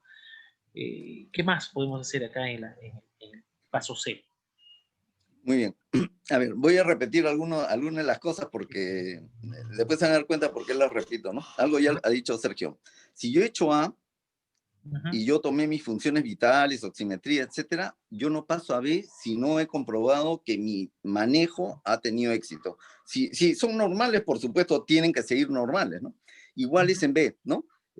Por ejemplo, tenemos el hemotórax que propone el doctor Johan, pero sin embargo es algo mínimo. He pedido la radiografía tórax, ya la tomarán, pero el paciente tiene una presión, un pulso acelerado en 120, pero su presión arterial está, voy a dar una cifra, 110,95, ¿no? Y es un paciente joven de 25 años que ha sufrido un accidente de tránsito. Muy bien, entonces yo paso de A a B y de B a C siempre y cuando el paciente esté resolviendo los problemas. Todo esto es gradual. Entonces, ¿qué hago en C? Tengo que identificar problemas que ponen en peligro la vida del paciente, básicamente shock, como dice el doctor Medrano, y básicamente también manejo. Vamos, las dos cosas son simultáneas. Todos los pacientes que han tenido un trauma severo tienen pérdida de volumen. Así sean contusiones en partes blandas, van a perder volumen ahí. Pero ciertamente la mayoría de nuestros pacientes van a perder de alguna otra manera en forma externa o interna y todos necesitan reposición de volumen. Así que Lo primero que hacen es, fuera evaluar las funciones vitales, colocan vías. Se colocan 2 vías con catéteres gruesos y cortos. ¿Y qué significa catéteres gruesos y cortos? Pues son los catéteres de vena, que son bastante seguros para mantener la vía permeable y que tienen una 18G por lo menos, 18, 16 o 14 si es posible. La mayor parte de pacientes traumatizados son jóvenes, tienen buenas venas en los antebrazos o en la cara antecubital de su antebrazo y es fácil, no es tan difícil conseguir 2 vías permeables. Ahora, la recomendación actual es colocar realizar una perfusión de 1 litro de cloruro de sodio o cualquier solución isotónica, ¿no? Puede ser lactato Rinker, que no es usual tenerlo en nuestro país y que puede tener algunas ventajas, pero bueno, cloruro de sodio es lo que usamos. ¿Por qué 1 litro de cloruro de sodio? Pues diferentes estudios en el curso del tiempo han dado la información que si nosotros sobreperfundimos al paciente con cristaloides, pues no vamos a tener los mejores resultados. Por fin hubo un cuadrito muy importante que presentó durante la exposición y es un cuadro que nos habla del tipo de pérdida de volumen. El hecho es que tenemos 4 tipos de pérdida de volumen. El más leve es el 1, 2, 3 y 4 y el 1 significa una pérdida de 15% o menos. Con 15% o menos nosotros, si no continúan las pérdidas, compensamos totalmente, solamente aumentando la frecuencia cardíaca sin siquiera hacer taquicardia por encima de 100. Generalmente cuando hablamos en trauma y sobre todo en ATLS de taquicardia es por encima de 100 en adultos. Las cifras son diferentes para niños y para lactantes, ¿no? 140, 160. Muy bien, el tipo 2 ha perdido más o menos del 15 al 30%. Y el tipo 3 es de 30 a 40% y más o menos, y los que pierden más de 40% son tipo 4. ¿A qué va este litro? Más o menos, si ustedes pesan 70 kilos, totalmente promedio, tienen que saber estimar el volumen de sangre de este paciente. En un adulto es 7%. 7 por 7, 4.900. Si pierde más o menos el 20%, de 4.900 es como 1 litro. Es decir, si este paciente tiene una pérdida de volumen de 1 y 2, con 1 litro, él va a restaurar totalmente y va a estar totalmente normal en cuanto a funciones vitales, aunque sea temporalmente. Y el de 3 también las va a modificar. ¿Cuál es el que no va a responder en absoluto? El que perdió 40% porque ha perdido 40% de los 4.900, como unos 2.100. ¿1 litro va a compensar? No, el paciente va a seguir igual. Con eso no solo están reponiendo temporalmente volumen, sino ya tienen información confirmado. Esa taquicardia, esa hipotensión corresponde a una pérdida masiva de sangre. ¿Y cuál es el siguiente paso? Ya no es reponer cristaloides, porque este paciente lo que necesita son transportadores de oxígeno, glóbulos rojos, plaquetas y factores de coagulación, plasma. Entonces, cuando uno dice 1 litro, ¿qué se hace? Se transfunde 1 litro y se reevalúa. O sea, no es de transfunde 1 litro y a ver qué pasa. No, no. Inmediatamente reevalúan y pueden tener normalidad de funciones vitales o pueden seguir, si es que normalizan, ¿qué hacen ustedes? Pues ponen al paciente en una perfusión de cristaloides a un ritmo de mantenimiento, sus requerimientos diarios normales, entre 30 a 50 mililitros por kilo de peso. El paciente puede mantener sus funciones vitales completamente normales. Ese paciente quiere decir que ha tenido una pérdida pequeña, probablemente 15, tal vez máximo 20%, y no sigue sangrando. Un grupo de pacientes responde, pero apenas le bajan la perfusión, comienza de nuevo la taquicardia, comienza de nuevo a cerrarse la presión del pulso, es decir, la sistólica se acerca a la diastólica. Este paciente tiene una pérdida de volumen continua o tal vez un poquito más grande que lo que sospechamos. Y el otro es el que nunca responde. Estos pacientes son los que probablemente van a necesitar rápidamente sangre. Así que el litro es solo el punto de partida para hacer una reevaluación de ver quiénes responden permanentemente y se quedan solo con cristaloides y quiénes responden temporal o no responden y entonces ellos necesitan productos sanguíneos, si es que disponen de ellos. Disculpa, pero había una pregunta que habían enviado por ahí, justo sobre los productos sanguíneos, y entonces creo que preguntan si es que qué hay que hacer con el laboratorio. Bueno, hay un esquema sobre las transfusiones masivas que lo pueden leer en el manual de ATLS, que felizmente está casi como a disposición libre para todo el mundo. y entonces le dice, bueno, transfundan un paquete globular por uno de plasma o 2 de plasma por uno globular, transfundan plaquetas cuando el recuento sea menor de 150.000, o transfundan plasma cuando tienen un tiempo por trombina mayor de 18 segundos, etc. ¿Hay que coordinar con el laboratorio? Pues lo ideal es que sí. Entonces, lo que sucede en muchos de nuestros hospitales es que trabajamos en forma aislada, ¿no? El equipo que está de guardia hoy día y no se comunica con el de la tarde, y menos con la gente del laboratorio. El éxito viene cuando todos se comunican. Entonces, el de laboratorio no tiene que esperar a que, si yo le digo es un programa de transfusión masivo de sangre, pues yo solo le doy esa instrucción y me va a empezar a mandar 2 de plasma, un glóbulo rojo, y con el resultado que obtiene de los exámenes del laboratorio inicial me va a enviar plaquetas o más plasma si que lo requieren, ¿no? Así que es cuestión de organizarse, ¿no? Eso va de acuerdo a la capacidad de cada hospital. Entonces, ese es un emprendimiento. Si nosotros decidimos que queremos mejorar la atención del trauma en nuestro hospital, no es solamente, bueno, miren, yo más o menos he leído la cosa y sé cómo organizarlo, los voy a dirigir a ustedes. No, también tengo que organizar al resto de gente que me ayuda, los de rayos X que tienen que ayudar, saber trasladarse rápidamente acá, o recibirme, ¿no? Cuando yo vaya a su sala, y saber trasladar a un paciente de una tabla espinal, de una tabla rígida, perdón, ¿no? A su mesa, y guardar la alineación de la columna en todo momento, etcétera, ¿no? Estos son el tipo de cosas que tenemos que organizar para tener éxito también, ¿no?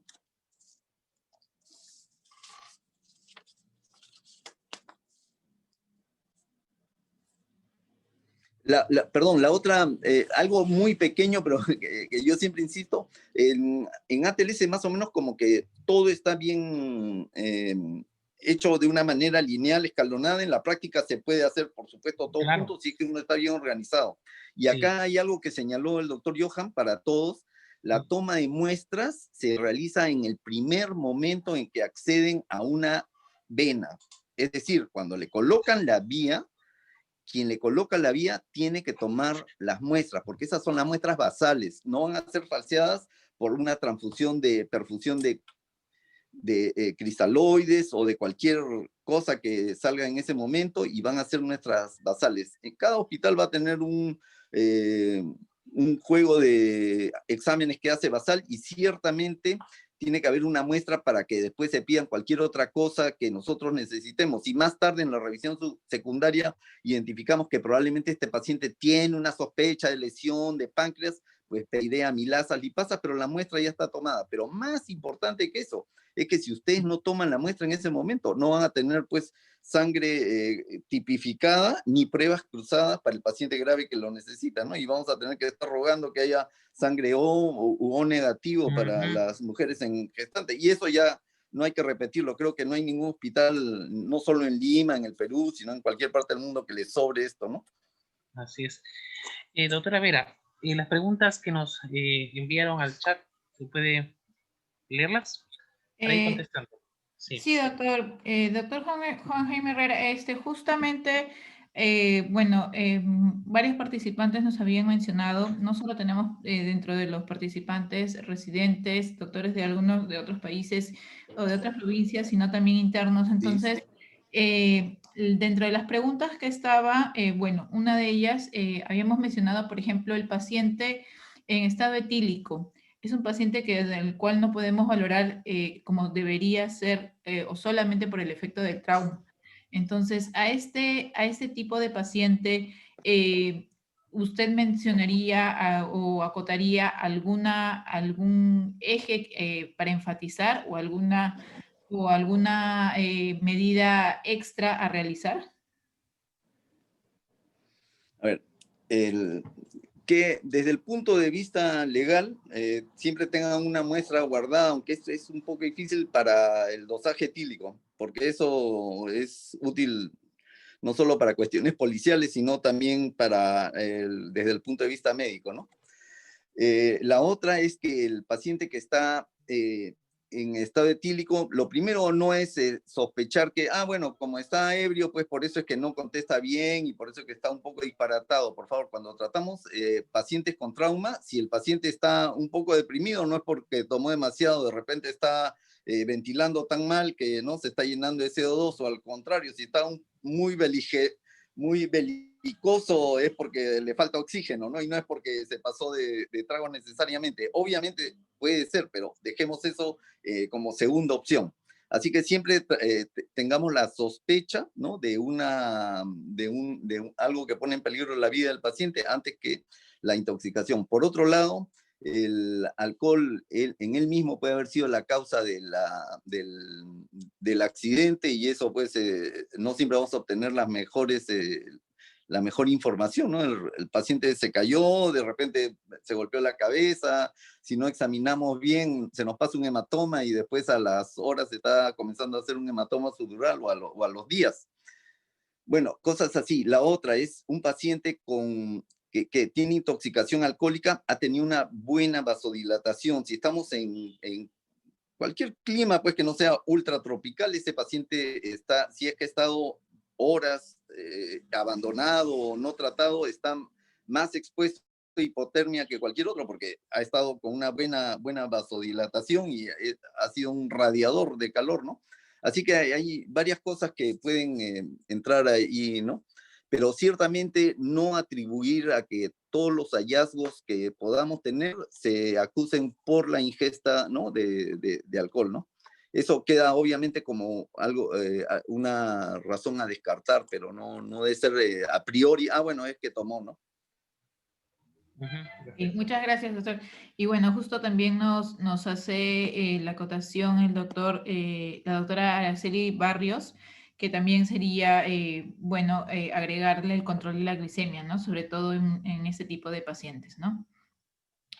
Por otro lado, habían dentro de las preguntas que habían mencionado, el doctor Alfredo Goitendía mencionaba si las escalas de predicción de sangrado masivo como el TASH, el ICC o el ABC son útiles. Sí.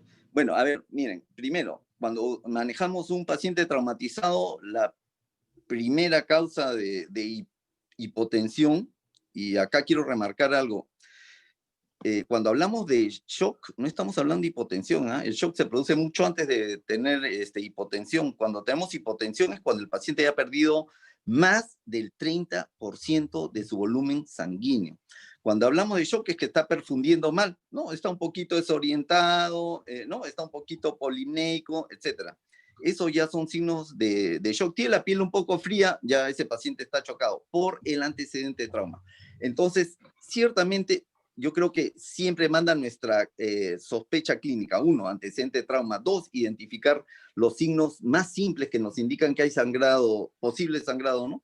Frialdad de la piel, taquicardia, se acerca, sube la presión diastólica, baja la sistólica, se cierra la diferencia entre la sistólica y la diastólica, por fin, hipotensión, oliguria, todo lo que quieran.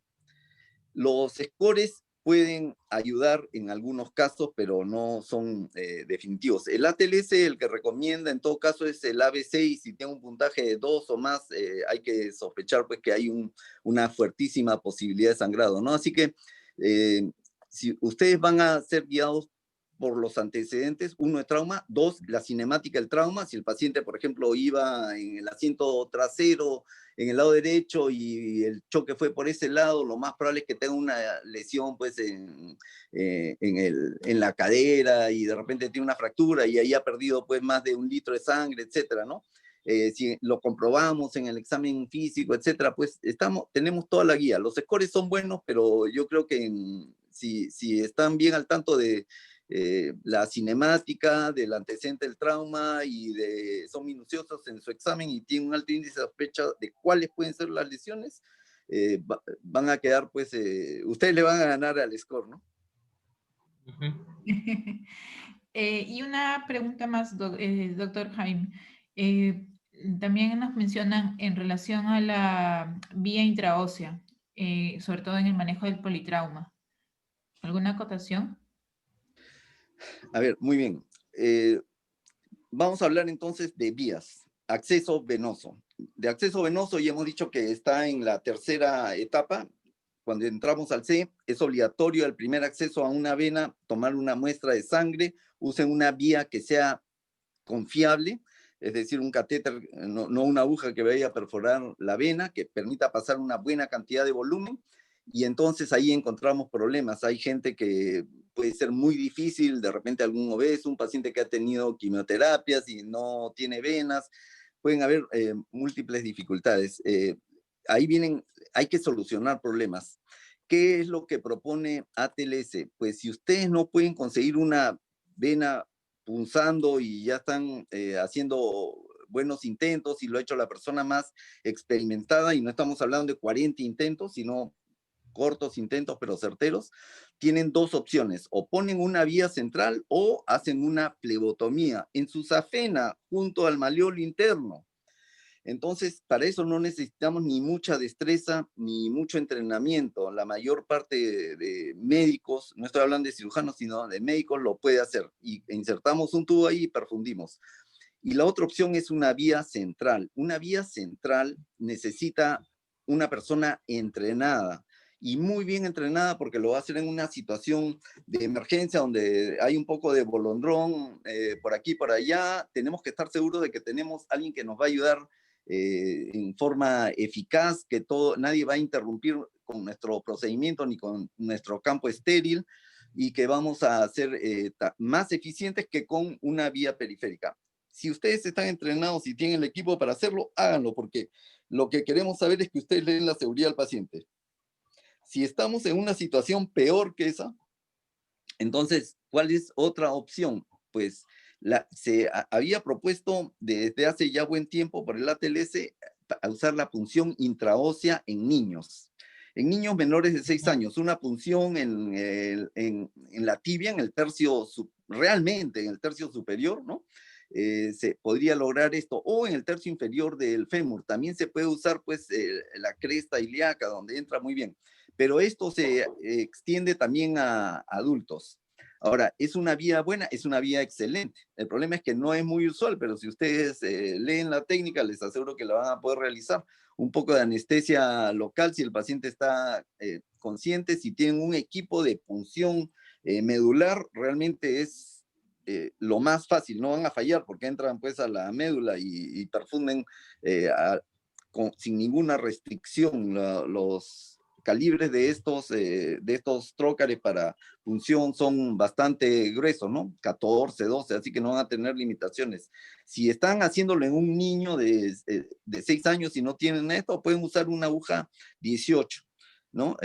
Y lograr entrar en la parte superior de la tibia a la médula y realizar una perfusión de cristaloides o sangre, siempre y cuando la extremidad esté indemne por encima del nivel de punción. Así que si usan la tibia, no puede haber lesiones en la rodilla, en el fémur, que vayan a decirnos, bueno, acá hay una lesión venosa y todo lo que profunde se está quedando ahí en la lesión venosa. Así que es una muy buena vía, pero remarco finalmente que es una vía temporal, porque como toda intervención donde hacemos una punción, hay una posible infección. Y una infección en el sitio de punción que acabamos de describir significa osteomielitis. Así que repletan al paciente y retiran su punción venosa, apenas puedan conseguir una vía venosa de otro tipo, ¿no? Ya sea periférica o central, con venas con mejor presión, ¿no? Sí, es una opción, definitivamente. Bien, Jaime, un escenario que nos llegó hace poco es un paciente que ingresa, como siempre, un trauma, no espera decir que el trauma te llegue en la madrugada, ingresa por un ambiente de trauma shock. El primero que lo ve, lo llega a ver es un emergenciólogo, y el paciente ingresa con una herida debajo de la línea mamaria izquierda, una herida de 4 centímetros. El emergenciólogo nos llama justamente a la zona y nos dice: parece una herida de bala. No nos parecía una herida de bala, me parecía una herida cortante, porque era de 4 centímetros, pero ingresaba justamente debajo de la línea mamaria del lado izquierdo, ¿no? Pero cuando se hace la exploración en ese momento, el paciente estaba ya chocado, estaba entubado, Hicimos rápidamente la exploración y sí ingresaba a esa zona. O sea, había una ruptura del arco costal y podía ingresar, pero parecía ser una brecha muy pequeña. Probablemente sí haya sido un arma blanca, un punzo penetrante, ¿no? En ese momento, por la zona de la lesión, momentos después se le hace, obviamente, toda la delineación y la revisión primaria y se llega a diagnosticar un taponamiento cardíaco. Se intenta hacer una pericardiocentesis. El paciente sigue chocado. Una vez que se puede obtener la sangre y confirma que estamos frente a un taponamiento cardíaco, aparte de la clínica que nos da con la actividad de Beck, hacer una toracotomía de resucitación en ese momento es posible, es dable. Lo otro es llevarlo a sala de operaciones y hacer una toracotomía de emergencia, en este caso, cómo salvar la vida de ese paciente. Si estamos frente a un taponamiento cardíaco, se ha excluido obviamente trauma torácico y trauma abdominal. Okay. Entonces, el caso es un taponamiento cardíaco confirmado, ¿no? Imagino Sí, la medida del electrocardiograma está todos disminuidos, pueden hacer un FAST que confirma la presencia de líquido en el saco pericárdico, ¿no?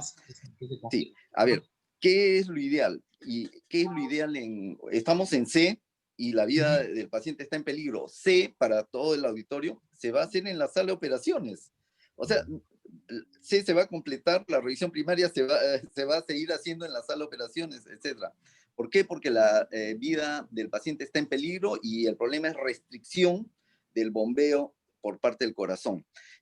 Entonces, ¿cuál es el manejo de esto? Realmente lo que hay que hacer es aliviar la presión dentro del saco para que pueda haber un buen gasto cardíaco. ¿Cómo lo soluciono? Pues miren, eso depende de dónde estén.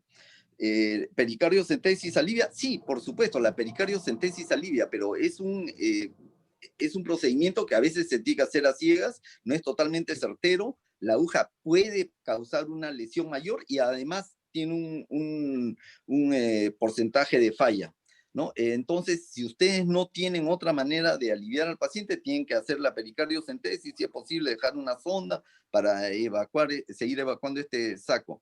Pero si ustedes están en el lugar donde le va a dar el manejo definitivo, es decir, hay un cirujano que es capaz de hacer una esternotomía y abrir el saco pericárdico y confirmar el diagnóstico, hacer una sutura o taponar temporalmente la lesión cardíaca, ese es el tratamiento definitivo. Entonces, si están en un sitio donde no hay recursos para hacer eso, tienen que hacer la pericardiocentesis. Si estás en un hospital donde existe un cirujano capacitado para esto, la solución es quirúrgica.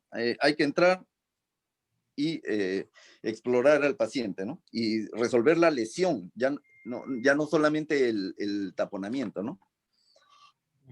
Claro.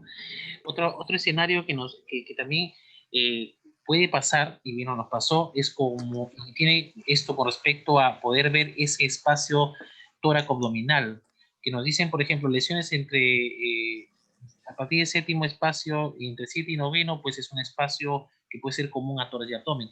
Pero esta es una lesión también por arma blanca en quinto espacio intercostal, línea axilar anterior. Por la zona, el paciente vino agitado, disneico, al examen se evidencia disminución del murmullo de los ruidos respiratorios en esa zona del tórax izquierdo, y se procede a hacer una radiografía y hay un hemoneumotórax. Se procede a un drenaje pleural, el cual resulta ser al momento escaso, apenas 100, 150 a 200 centímetros de sangre y de ahí más nada. El paciente es ingresado a una hospitalización, el paciente estaba estable, pero en ese momento, el día siguiente, el paciente empieza a tener ya presiones bajas, empieza a tener pulsaciones más rápidas, se hace una ecografía abdominal recién y nos damos cuenta que habían algo de 300 centímetros de líquido justamente en el espacio periesplénico. Entonces, cuando se ingresa a sala de operaciones porque el paciente ya empezaba a tener algunos signos de shock, nos encontramos con un trauma diafragmático, ¿no?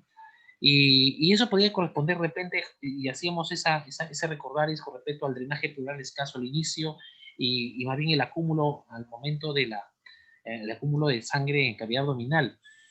No había lesión esplénica, pero era un trauma diafragmático. Y recordamos justamente que el diafragma en algún momento podría elevarse hasta el cuarto espacio intercostal en una zona, en una aspiración quizás forzada, y podría una lesión justo en ese momento hacer esa lesión diafragmática que en ese momento resultó inadvertida como todos los traumas diafragmáticos y que recién posteriori nos podemos dar cuenta, ¿no? Ok, muy bien. Ya, ahora, básicamente lo que vamos a hablar ahorita es de trauma abdominal, ¿eh? Pero yo me voy a ir hasta atrás, me voy a ir a la revisión primaria. Ya, acá hay una cosa que quisiera preguntar. Al paciente se le hace la revisión primaria, tenía una vía, entiendo, una vía aérea permeable, en la ventilación había un problema, se realiza un drenaje que rinde un volumen pequeño de sangre, ¿y el burbujeo era continuo o disminuyó el burbujeo? Al inicio era continuo, se mostraba la columna de aire y después de ahí empezó a disminuir, tanto de volumen y después como... el paciente normaliza funciones vitales, incluida normaliza saturación. funciones vitales en momento y con buena saturación. El Muy bien, asunto pasa entonces, después de 12 horas. Así. Por eso, justo. Entonces, miren, el escenario que pone el doctor Johan, estamos en B, normaliza el paciente, pasamos a C, le hacen la perfusión de líquidos y ya están tranquilos, no hacen nada más. Pasa a D, no hay ningún daño neurológico, un Glasgow 15, pupilas fotorreactivas, en él lo exponen completamente, parece que no ha habido ninguna otra lesión, lo cubren bien al paciente para evitar hipotermia y después comienzan la revisión secundaria. Y en la revisión secundaria de este paciente, igual, ahora sí, en la revisión secundaria sí van a revisar desde el primer pelo hasta la última uña, ¿no? Secuencialmente, no voy a describir toda la revisión secundaria. Pero en este paciente, cuando examinen el tórax, tienen que ver lo que acabo de preguntar. ¿Cuánto ha drenado en la última hora? Menos de 50, burbujea escasamente, mantiene buena frecuencia respiratoria, perfecto. La presión normal, hay que ver bien eso sí, que sea absolutamente normal. La frecuencia cardíaca es normal, está mayor de 100 o está menor de 100. Muy bien. Ese paciente para ese entonces también ya tiene que tener exámenes, los basales ya tienen que haber venido. La hemoglobina basal, ¿cuánto era? Tanto. Después va a tener un control para saber si hay una diferencia.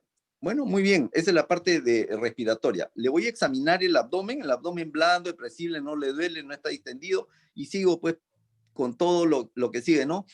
Pelvis, periné, músculo esquelético. Muy bien. ¿Hay algo más que decir en este paciente? Sí, hay algo más que decidir. La lesión es en el cuarto espacio, en el quinto espacio, ¿no? Es submamilar. Es lo que entiendo, ¿no es cierto? Sí. Submamilar, ya. ¿Hasta dónde? Entonces, acá viene la definición. ¿Hasta dónde llega el abdomen? El abdomen llega hasta el cuarto espacio intercostal. ¿Por qué? Porque en una expiración forzada, el diafragma sube hasta arriba, exactamente como has descrito. Y una lesión a nivel del cuarto para abajo, sobre todo en esta zona que se llama la tóraco-abdominal, es la que da problemas de diagnósticos. Hay lesión tanto torácica como la que identificaron y trataron muy bien en la revisión primaria, pero acá en la revisión secundaria, por la localización, era mandatorio un FAST. ¿Para qué? Para definir si hay líquido en la cavidad abdominal o no. ¿Y qué más es mandatorio? Desde que tiene una lesión por submamilar, muy bien, el FAST tiene que ser negativo, las funciones vitales tienen que mantenerse estables. ¿Qué más? Tengo que tener, de hecho, yo sé que ya había pasado la aponeurosis anterior, así que hay sospecha de penetración. Yo ahí puedo decidir si voy a observar al paciente o si voy a hacer una observación con algún examen extra. Si yo lo observo, al paciente apenas comienza a hacer taquicardia o disminuye el hematocrito de una manera no razonable, yo tengo que sospechar que hay una lesión intraabdominal. Lo repito, el FAST, lo bueno es que lo puedo repetir, y si hay líquido lo tengo que intervenir. O puedo decidir que voy a hacer una exploración, que es parte de la observación, una laparoscopía. La laparoscopía se presta excelentemente para la región tóraco-abdominal, porque nos permite identificar muy bien las lesiones diafragmáticas, las laterales, anteriores, y nos permite repararlas, ¿no? De paso que podemos revisar los órganos que pueden estar comprometidos, que sobre todo en lesiones punzopenetrantes son bastante fáciles de, accesibles, ¿no? Para la reparación, ¿no? Nunca hay que decir fáciles, ¿no? Pero así que en este paciente la clave estaba en hacer una revisión secundaria minuciosa, que con decisiones, ¿no? Ahí la decisión es probable lesión intraabdominal. ¿Por qué? Por el nivel de la lesión. Igual, acuérdense que atrás también hay abdomen, justo debajo, ¿no?, del ángulo inferior de las escápulas, eso es abdomen. Bien, perfecto. Gracias, doctor Jaime. Si hubiera alguna pregunta o comentario, este es el momento. Bien. Siendo ya las 10:20, si hubiera algún comentario ya final, doctor Jaime, realmente ha sido una reunión interesantísima y te has explayado muchísimo con gran conocimiento del tema, por eso te invité y estoy muy agradecido contigo. Hospital Vitarte, programa de residencia también lo está, y bueno, si hubiera algunos comentarios o acápites que deseas también decirnos finalmente, antes de culminar la reunión. Sí, muy bien. Bueno, vamos a referirnos al tema. Todos los que estamos acá creo que somos cirujanos. Tradicionalmente antes los cirujanos dirigían los equipos de emergencia cuando evaluaban trauma. Ahora no es así el caso en los hospitales grandes. Algunos de ustedes se van a ver solos en una situación, ¿no? Cuando a veces tenemos que ir pues, a trabajar fuera de Lima, no hay mucho personal. Ahí ustedes van a ser de nuevo los líderes del equipo. Tengan a su mano un sistema seguro para el paciente. Lean lo que es el ATLS.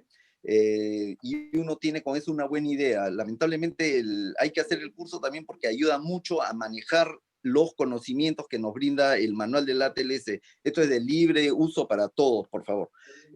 Pero el curso es muy bueno porque ayuda a poner los puntos sobre las IES, cómo manejo esta información. De eso es básicamente lo que hemos estado hablando. Las preguntas han estado muy dirigidas a cómo se maneja estas armas.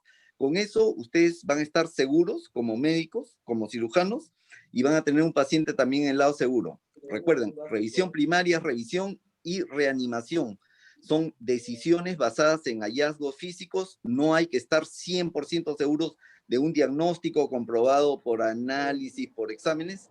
Actúen salvando la vida del paciente. Y al revés, con el tan buen ejemplo que nos acaban de poner a último en la revisión secundaria, sean lo más minucioso posible, ahí sí, de la manera tradicional, toda la información que nos pueda dar el paciente, toda la información que nos puedan dar sus familiares, toda la información que nos pueda dar quienes trasladaron al paciente, y eso unido a todos al examen físico completo. Y cuando hablo de examen físico, estoy hablando de repetir el examen una y otra vez, porque lamentablemente hay lesiones pequeñas que se pasan, y por pequeñas no son menos graves porque resultan en discapacidad del paciente, descansos prolongados, discapacidades y secuelas prolongadas. Y nuestro trabajo es que no se pase ninguna cuando podemos resolverlas inmediatamente.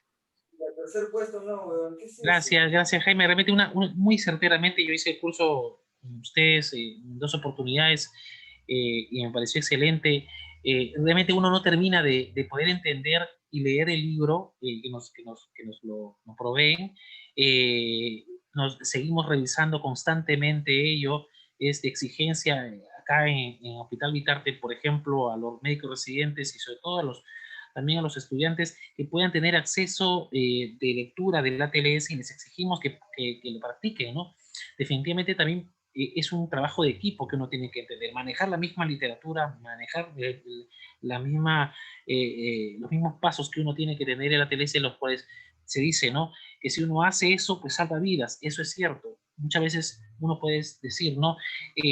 Pero a mí me enseñaron de diferente manera, ¿no? El ATLS me dice que tengo que hacer de esa manera, pero tiene que hacerlo porque eso salva vidas. El ATLS te lo dice así, tal cual, y realmente incluso para hacer el curso nos exigen que tiene que seguir los pasos tal cuales ahí, ¿no? Y uno tiene que ser metódico en eso. Sobre todo cuando se enfrenta a trauma y les ponemos incluso escenarios bastante estresantes que es cuestión de que formar esa actitud de cómo tenemos que enfrentar al paciente cuando nos viene. Con una actitud serena y tomando decisiones seguras y el control emocional sobre todo, ¿no? Y eso es práctica constante. Gracias, doctor Jaime Herrera, nuevamente por habernos disertado en esta oportunidad con sus grandes comentarios y muy sabios comentarios con respecto a la TLS y al manejo inicial del politrauma. Estoy muy agradecido contigo. En otra oportunidad espero contar también con tu participación siempre. Y bueno, y gracias a todos por haber también ¿no? participado con algunos comentarios. Doctor Sergio Segarra, igualmente, muchas gracias, igualmente para todos. Doctora Vera, sus palabras finales.